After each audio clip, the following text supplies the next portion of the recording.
네, 지난 시간까지 우리가 그 재료의 정기적 특성에 대해서 알아보았는데 이제 재료의 광학적 물성에 대해서 한번 알아보도록 하겠습니다.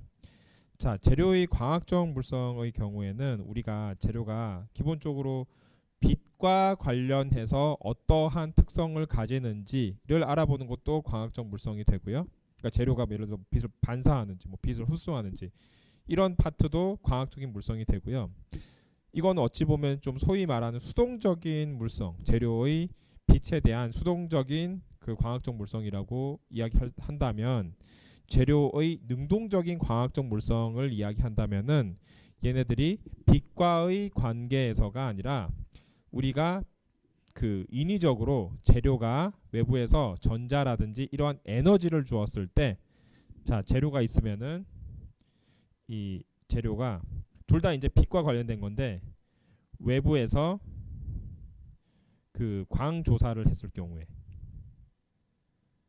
자, 광조사를 했을 경우에 광학적 물성,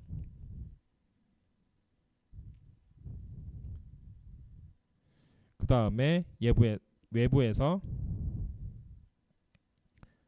에너지 조사를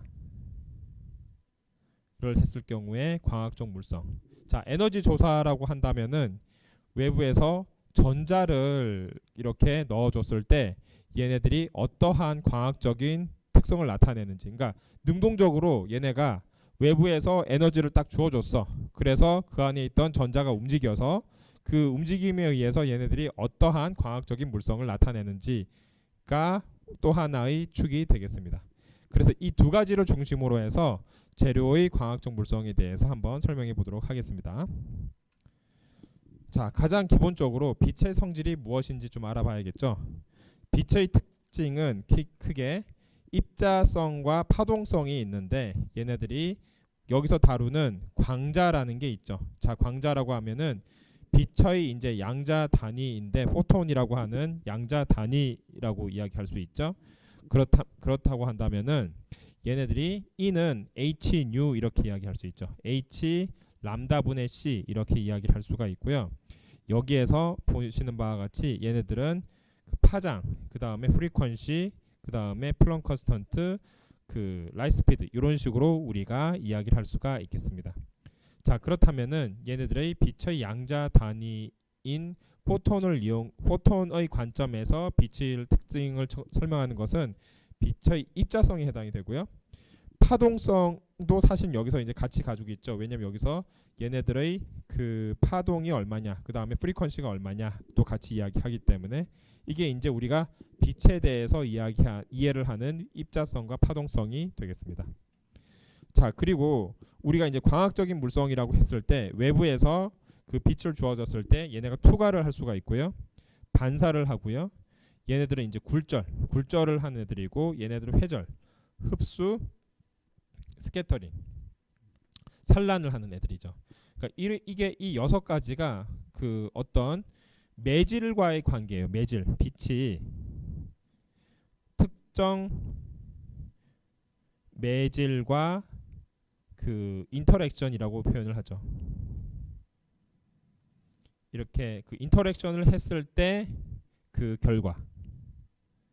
예를 들어서 얘네가 이제 인터랙션을 했을 때 그냥 투가 지나가는 애들이 있고요. 어떤 애들은 이런 식으로 반사하는 애들이 있고요. 얘네들 이런 식으로 꺾여서 굴절하는 애들이 있고요. 얘네들 같은 경우에 다음과 같이 이렇게 회절을 하는 애들이 있고요. 얘네들은 다음과 같이 흡수하는 애들이 있고요. 얘네들은 다음과 같이 산란, 이렇게 각각 이렇게 이런 빛이 매질과 만났을 때 퍼지는 애들인 거죠. 이러한 각각의 어떤 매질이라고 하면 대부분 재료를 이야기하죠. 어떤 재료를 만났을 때 어떠한 특성을 나타내는가를 다음 6가지로 보통 이야기를 할 수가 있습니다. 자, 그래서 그 중에 하나씩 이야기를 해주면은 굴절이라고 했을 때 굴절은 얘네들이 왜 발생을 하느냐라고 한다면은 그 외부에서 이제 빛이 들어왔어요. 빛이 왔는데 얘네들이 어떻게 되냐면은 그 재료와 만나서 이 재료의 전자구름을 왜곡함에 의해서 발생하는 것이 굴절이다. 그러니까 이렇게 말하면 조금 어렵고요.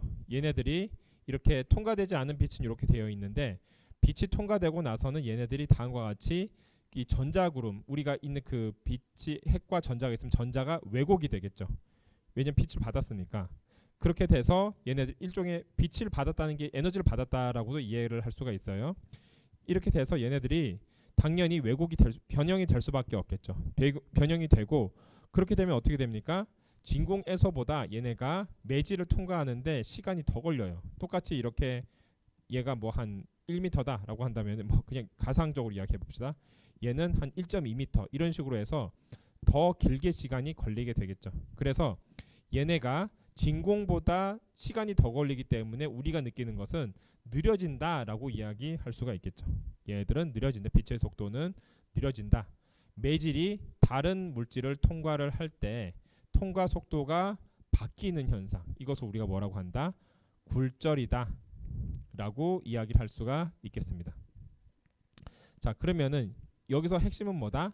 통과 속도다. 통과 속도가 바뀌는 것을 우리가 굴절이라고 하는데 이 굴절률을 우리가 정의를 할 때 어떻게 굴절률을 정의를 하냐면은 얘네가 진공에서의 속도는 얼마였는데 얘네가 특정한 재료, 특정한 매질, 특정 매질을 통과를 했을 때의 속도는 어떻게 되겠는가를 가지고 얘네를 비교를 한 게 뭐다?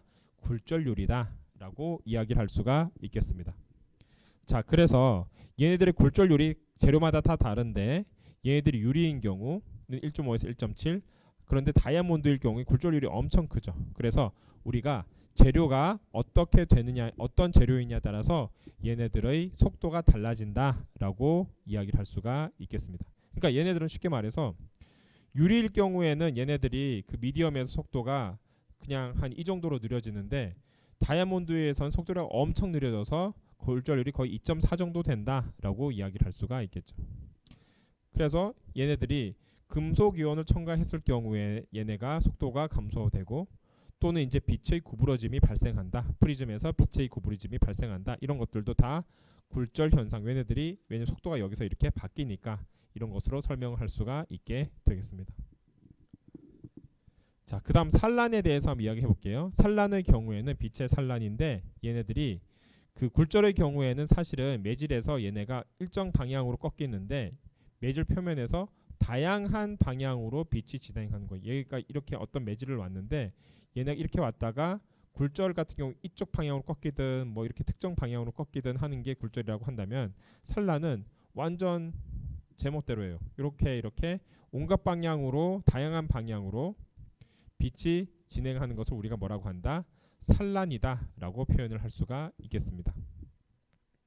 자, 그래서 재료에 의한 산란 현상이 크게 두 가지가 있는데 하나는 기공이 없는 고분자, 또 하나는 결정질 고분자가 있겠습니다.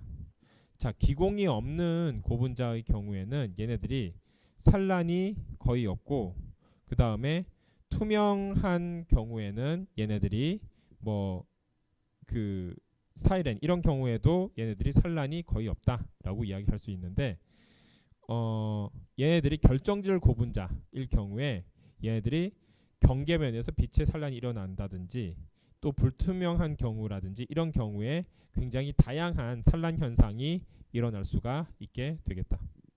자, 그래서 결국에는 이렇게 산란 현상이 일어나는 것도 뭐다? 재료의 특성에 따라서 산란 특성이 일어나게 되겠다. 산란 특성이 일어나게 되겠다. 자, 그 다음에 그 흡수 및 투과에 대해서 한번 이야기를 해보도록 하겠습니다. 자, 빛의 흡수 및 투과가 어찌 보면은 결국 빛의 색깔에도 굉장히 관련이 되어 있는데, 자, 빛의 흡수는 말 그대로 얘네가 빛이 에너지죠. 에너지이기 때문에 일부분이 그 이 매질을 통과하면서 통과 후에 얘네들이 뭐 1로 들어왔는데 통과 후에 1이 아니라 한 0.9가 되겠죠. 그럼 0.1은 어떻게 됐습니까? 빛이 흡수가 된 거예요. 이게 이제 바로 흡수 및 투과에 되겠습니다. 그래서 빛의 흡수의 경우에는 얘네가 광자가 에너지 밴드갭과 동일한 경우 또는 큰 경우에 얘네가 발생을 하게 되겠다. 자, 그러면은 에너지 밴드갭은 뭐의 에너지 밴드갭이냐면 매질의 에너지 밴드갭이겠죠. 매질의 에너지 밴드갭보다 큰 경우에 얘네들이 그 빛이 흡수가 될 수가 있고요. 왜냐면 넘을 수가 있으니까. 그런데 얘네들이 그 광자가 에너지 밴드갭보다 작다라고 한다면 그냥 이렇게 투과를 해버리겠죠. 왜냐면은 그 크지가 않으니까 그냥 흡수해 버리게 되는 거죠. 자, 그리고 그래서 에너지 밴드갭이 그 굉장히 큰 경우의 경우엔 모든 빛이 그냥 투과를 해버리겠죠. 흡수가 안 되고 투과를 해버리겠죠. 그게 뭐다? 굉장히 에너지 밴드갭이 큰 물질이해서 흰색으로 나타나는 물질, 뭐 징크 옥사이드 이런 애들이 다 거기에 해당하는 애들이죠. 그리고 흡수한 빛의 양을 측정을 하는데 얘네들 어떻게 측정하느냐? 얘네들은 지금 그 IT가 투과한 빛의 세기는 입사한 빛의 세기의 얼마에 해당이 된다. 그러니까 입사한 빛이 I0인데 투과한 빛이 IT라고 해요. 그러면은 I0와 IT만큼의 어떠한 델타 값이 발생하죠. 델타 트랜스미턴스가 발생하죠. 그럼 얘는 뭐다? 흡수한 빛이 되겠죠. 흡수한 빛. 그 흡수한 빛이 뭐에 의존하느냐? 흡수 개수와 샘플 두께. 그러니까 흡수 개수라고 하면은 이 매질에 해당하는 재료의 흡수 개수. 그 다음에 얘네들의 샘플 두께에 의존을 하게 되겠다. 자, 그렇게 해서 초기의 빛의 양 대비해서 얼마만큼 얘가 투과하느냐는 결국 얘네들의 흡수 개수와 샘플 두께에 의존하게 되겠다. 자, 빛의 투과의 경우에는 밴드갭 에너지보다 그 광자의 에너지가 그 예를 들어서 뭐 300나노다 하면은 300나노보다 얘네들이 빛의 에너지가 작은 애들은 300나노보다 큰 애들 300, 400, 500, 600 이런 애들은 그 에너지보다 작은 애들이죠. 그런 애들은 그냥 그 그러니까 광자가 에너지 밴드갭 작은 경우에는 그냥 그 매질을 지나가게 되고요. 그러니까 예를 들어서 광자의 에너지가 한 300나노인데 그 얘네가 200나노야. 예를 들어서 에너지 밴드갭이 200나노다. 그러면은 300나노가 200나노보다 그 에너지가 작기 때문에 얘는 그냥 투과를 하게 되는 애들이고요. 그런데 얘네가 200나노인데 얘는 100나노야. 그럼 얘네들은 흡수를 하게 되는 거죠. 이게 이제 어떤 애는 흡수하고 어떤 애는 투과하냐라는 거가 되겠습니다. 이것이 주로 일어나는 애들은 대부분 지금 반도체에 대한 이야기예요. 사실은 반도체 투과하냐 하는 애들은 좀 금속은 그 뒤에서 설명했지만 조금 다릅니다.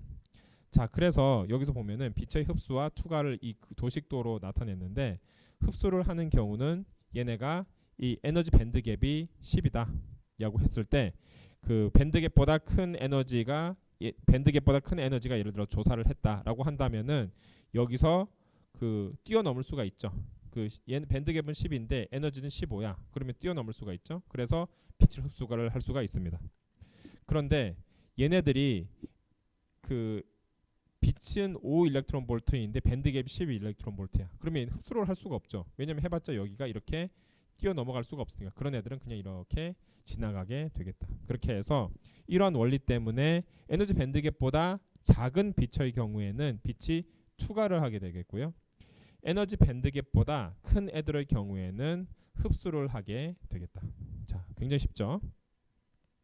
자, 그래서 우리가 이제 그 매질과 빛의 상호작용을 할 때 투과를 해서 이야기하는 것을 우리가 빛의 세기라고 이야기하는 투명도를 통해서 나타나는데 얘네들은 총 입사하는 그 빛의 양이 I0다라고 한다면은 얘네들은 일부는 흡수되고 일부는 투과되고 일부는 산란되고 일부는 반사가 되겠죠. 그래서 투과, 흡수, 반사, 그 산란이 되는 애들의 합을 뭐라고 한다?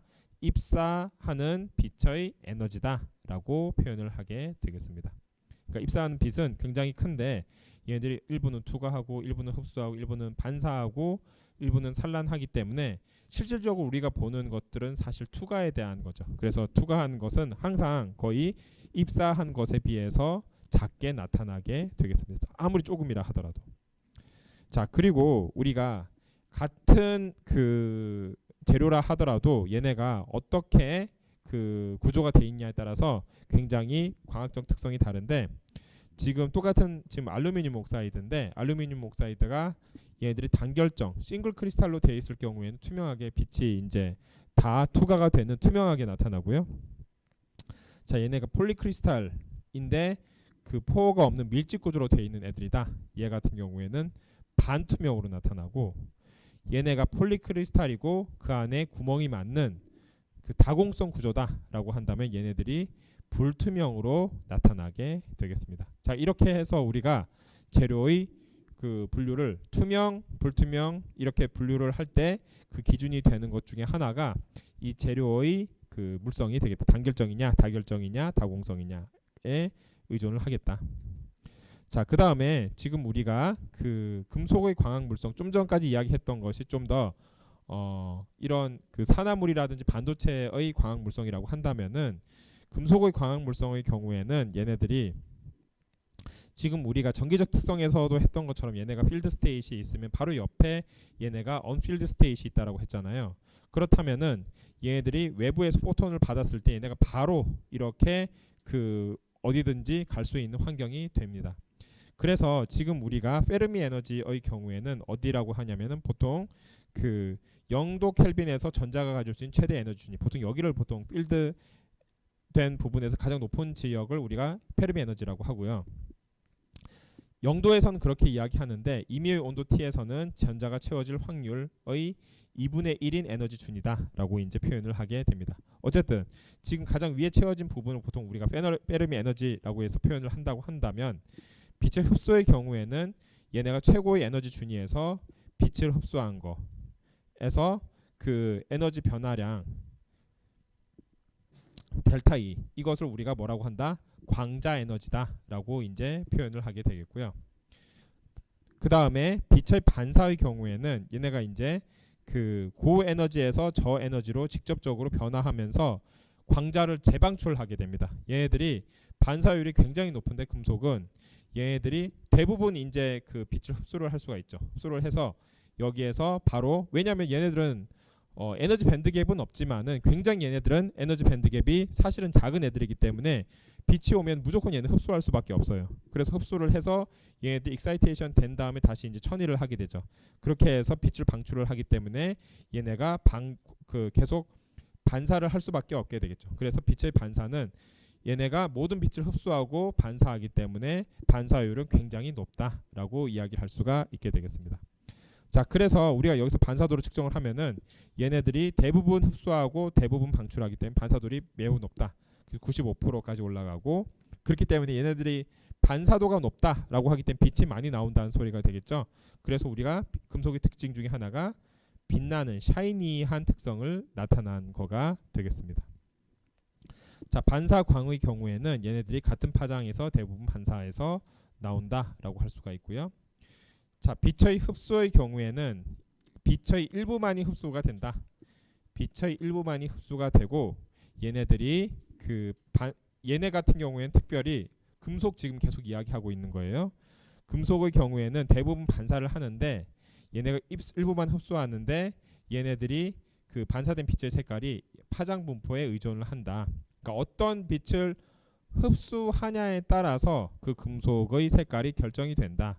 예를 들어서 구리와 금의 경우에는 녹색과 파란색을 흡수를 합니다. 흡수를 하면은 보색에 해당이 되는 그 색깔이 금색이 되기 때문에, 뭐 노란색, 주황색 이쪽 계열이죠. 그렇기 때문에 얘네들이 금색과 같은 누런색 계열을 얘네들이 발현을 하게 되겠다.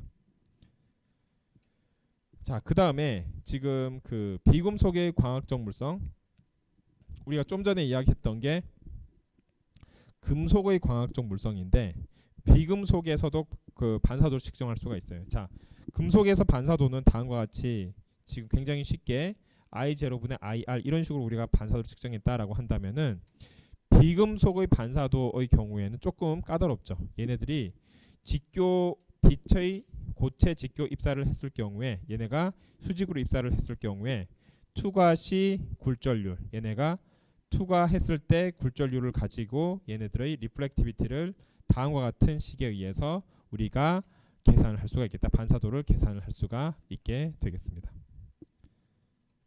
자, 그래서 우리가 이제 다시 반도체의 광학적 물성에 대해서 한번 이야기를 해보면은, 반도체에서 얘네들이 빛의 흡수가 일어나는 것이 결국에는 기본적으로 우리가 외부에서 빛을 쪼여주든지 전자를 쪼여주든지 에너지를 주든지 간에 사실 예를 들어서 온도를 올려도 우리가 밝게 그 빛이 나죠. 그것은 얘네들이 그 안에서 얘네들이 빨갛게 달아오르는 것은 결국에는 에너지를 주어서 결국에는 그 안에서 얘네가 그 천이가 되기 때문에 전자가 천이가 돼서 나오는 빛을 우리 눈으로 보게 되는 거죠. 그래서 외부에서 이제 에너지를 가해줬다. 그렇다면 두 가지 케이스가 있습니다. 하나는 블루라이트라고 해서 3.1V 굉장히 높은 거고, 레드라이트라고 해서 1.8 일렉트론 볼트를 가지고 두 가지의 에너지를 가해줬을 때 얘네들이 어떠한 현상이 발생을 하겠느냐에 대한 이야기예요.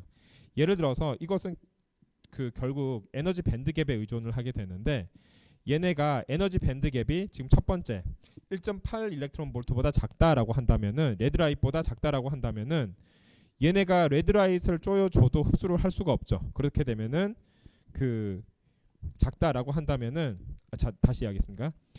밴드갭이 1.8 일렉트론 볼트보다 작다라고 한다면은 얘가 1.8 일렉트론 볼트보다 작기 때문에 그 쪼여주는 모든 빛을 흡수할 수가 있겠죠. 왜냐면은 모든 빛이 뭐보다 광 에너지가 1.8 일렉트론 볼트보다 크기 때문에 얘네들이 모든 에너지를 흡수할 수 있겠죠. 그래서 이러한 경우에는 모든 빛을 다 흡수하기 때문에 불투명한 재료에 대부분 이러한 특성을 가지게 되겠다. 에너지 밴드갭이 작은 애들은 대부분 약간 좀 시커먼 불투명한 애들이 많다. 두 번째, 얘네들이 이 사이에 위치해 있다. 얘네들이 두 번째, 얘네들이 1.8과 3.1 사이에 위치해 있다라고 한번 해볼게요. 자, 1.8과 3.1 사이에 위치해 있으면은 얘네들은 어떻게 됩니까? 여기 보세요. 자, 3.1 이상으로 오는 애들은 지금 자 1.8 이하로 에너지 밴드갭 1.8 이하가 된 1.8 에너지 밴드갭 1.8 이상이 되기 때문에 1.8 이하가 되는 에너지는 흡수를 할 수 없겠죠. 그러니까 여기 이하에는 걸리는 애들이에요.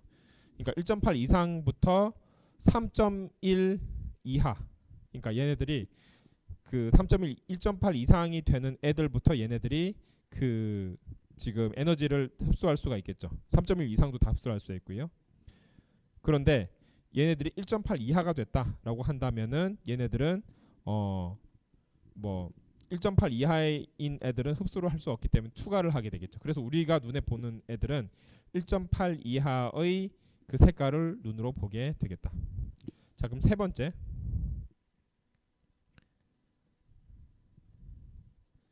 자, 에너지 밴드갭이 3.1 이상이래요. 자, 3.1 이상이면은 에너지 밴드갭이 3.1 이상이 되기 때문에 지금 모든 에너지가 3.1 이하가 되겠죠. 그러면은 흡수를 절대 못 하겠죠. 그러면 어떻게 됩니까? 모든 빛이 투과를 하게 되겠죠. 모든 빛이 투과. 자, 모든 빛이 투과하게 되겠죠. 그렇게 돼서 우리가 무색 투명한 재료가 되겠다. 그렇죠? 그래서 1.8보다 작을 경우에는 굉장히 불투명하고 요 사이 값을 가질 경우에는 일부 투과하기 때문에 얘네들이 유색 재료가 되겠고, 얘네가 3.1보다 크다 그러면 모든 빛이 그냥 투과를 하게 되기 때문에 얘 같은 경우에는 무색 투명한 재료가 되겠다. 자, 그 다음에 지금 그 광학적 물성에서 얘네들이 결국에는 우리가 보는 눈으로 보는 색깔은 얘네들이 어떤 빛을 흡수하냐에 따라 그 바뀐다라고 이야기할 수 있겠죠. 그래서 파장 분포에 따라서 얘네들의 색깔이 결정이 된다. 결국에는 어떠한 빛이 투과를 하느냐에 따라서 그 색깔을 가지고 우리가 얘는 무슨 색깔이구나 라는 것을 알 수가 있게 되겠습니다. 자, 그리고 얘네가 그 이런 일렉트론 트랜지션에 의해서 빛을 이제 재발산을 하는데, 이 재발산하는 색깔에 의해서 우리가 그 얘네들의 색깔을 알 수가 있게 되겠다. 자, 여기서 이제 예를 한번 들어볼게요. 자, 반도체 카드뮴 설파이드의 경우에는 밴드갭이 2.4 일렉트론 볼트입니다. 재료가 2.4 일렉트론 볼트예요. 자, 그러면은 재료가 2.4 일렉트론 볼트니까 얘네가 광이 2.4보다 작은 애들은 다 투과를 할 것이고, 광이 2.4보다 큰 애들은 다 얘네들이 흡수를 하겠죠. 그렇다면은 얘네들이 흡수를 하는 애들은 얘네들은 흡수를 한 애들이죠. 그럼 눈으로 보는 애들이 2.4보다 작은 애들이 투과를 한 애들이기 때문에 얘네들은 좀 약간 에너지가 작은 영역, 빨, 주, 노 이런 애들이 얘네들이 그 투과를 하는 애들이 되겠고요.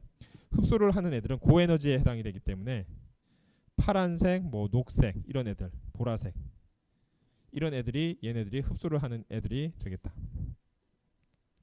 자, 그래서 얘네들의 경우에는 흡수를 하는 애들, 애들은 투과를 한 애들이기 때문에 실제로 우리가 보는 애들은 어떻게 되겠다? 얘네들은 빨주노. 그래서 실제로 카드뮴 설파이드의 경우에는 얘네들이 그 일반적으로 만들 때 주황색을 많이 띱니다. 하지만 얘네들도 여러분이 이제 나중에 나노 물질에 대해서 알아보면은 카드뮴 설파이드도 어떻게 합성하냐에 따라 색깔이 또 바뀌긴 해요. 그건 이제 나노 입자 컨파인먼트 이펙트라고 하는데 어쨌든 지금 우리가 이야기하고 있는 것은 그 일반적인 얘기이기 때문에 그 빛의 경우에는 2.4 일렉트론 볼트보다 작을 때 얘네들이 빨주노가 투과를 하게 되고 그 2.4보다 큰 빛의 경우에는 흡수를 하게 되는 애들인데 얘네들은 파란색, 보라색 이쪽 계열이 되겠다. 자, 그 다음에 얘네들이 세라믹의 경우에는 얘네들이 그 사파이어, 그 다음에 크로메이트 얘네들의 경우에는 얘네들이 그 사파이어의 경우에 얘네가 어떻게 사실 이제 조금 달라요. 얘네들이 뭘 넣느냐에 따라서 그 알루미나가 될 수도 있고 아니면 크로미움에 따라서 그 사파이어가 되느냐 아니면 루비가 되느냐가 차이가 되는데 얘네가 뭐를 넣느냐에 따라서 얘네가 그냥 알루미나가 될 수가 있고 얘네가 그 뭐를 넣느냐에 따라서 루비가 될 수가 있다. 그래서 색깔이 조금씩 바뀐다. 왜 그 바뀌는 이유는 뭐냐? 여기에 어떠한 불순물을 첨가하냐에 따라서 얘네들의 밴드갭이 조금 변형이 되기 때문에 첨가하는 그 불순물에 따라서 밴드갭이 변형이 되고 밴드갭이 변형이 됨에 따라서 색깔이 다르게 발현이 되겠죠. 왜냐면은 흡수되는 애와 투과되는 애가 바뀌기 때문에 그래서 우리가 얘네들을 우리가 그 다른 색깔로 구현을 할 수가 있겠다. 결국에는 여러분들이 보석 같은 것도 만약 여러분들이 합성을 할 수 있다라고 한다면은 그 안에 당연히 이런 보석들은 굉장히 그 고순도 싱글 크리스탈이어야겠죠. 그래야지 얘네들이 그 기본적으로 무색 투명할 테니까. 그럼 거기 위에다가 어떠한 디펙트에 해당을 하는 그 뭐 크로메이트든지 아니면 다른 물질을 넣에 따라서 얘네들의 색깔을 컨트롤할 수 있다고 하겠습니다.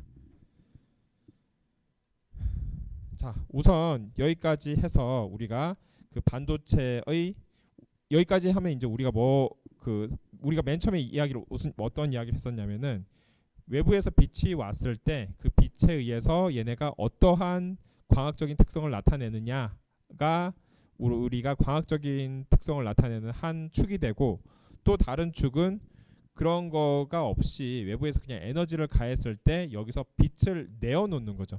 지금 우리가 이야기하는 것은 수동적으로 외부에서 빛을 받았을 때 얘네가 뭐 투과하느냐 산란하느냐 빛이 뭐 어떤 색깔이 나타나느냐 하는 관점으로 여기까지 설명했다라고 한다면은 우리가 다음에 설명할 것은 발광이에요. 그러니까 발광이라고 하는 것은 우리가 좀 더 액티브하게 그 외부의 빛이 있든 없든 지금까지 우리가 설명했던 것은 전제가 외부에 광이 있는데 이 광이 어떻게 투과하겠느냐, 광이 어떤 식으로 영향을 끼치는가가 중심적인 관점이었다라고 한다면은 지금 우리가 그 이 다음부터 이야기할 것은 외부가 깜깜해, 외부에서 빛이 전혀 없다 하더라도 내부에서 어떠한 원리에 의해서 우리가 그 빛을 내어놓을 수 있는가에 대한 이야기를 해보도록 하겠습니다.